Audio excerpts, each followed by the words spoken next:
یہ قرض پر چلنے والی معیشت، ناکام پالیسیوں اور بیڈ گورننس اور نااہلیت کا واضح ثبوت ہے کہ صرف 31 دنوں میں 1733 ارب روپے کا نیا قرض لے لیا گیا ہے۔ یومیہ جو اوسط قرض بنتا ہے وہ 56 ارب روپے ہے۔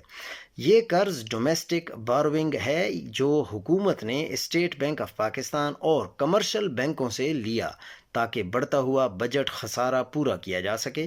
اسٹیٹ بینک اور وزارت خزانہ کے حالیہ اعداد بھی تصدیق کرتے ہیں کہ قرض لینے کی رفتار مسلسل بڑھ رہی ہے، اگرچہ دعویٰ کیا جا رہا ہے کہ 3.65 ٹریلین روپے کی ریکارڈ ارلی ری پیمنٹس بھی کی گئی ہیں۔ پاکستان کا مجموعی پبلک ڈیٹ اندرونی اور بیرونی 80.5 ٹریلین روپے سے تجاوز کر چکا ہے۔ فسکل ایئر 2025 کے اختتام تک ڈومیسٹک قرض اس لیے تیزی سے بڑھ رہا ہے کیونکہ ٹیکس کلیکشن اور حکومتی آمدنیاں بجٹ خسارے کو پورا کرنے میں ناکام ہیں۔ سوال یہ ہے کہ اس قرض کا بوجھ آخر کون اٹھائے گا؟ پتہ تو سب کو ہے، لیکن پھر بھی ہم سوال پوچھتے رہیں گے۔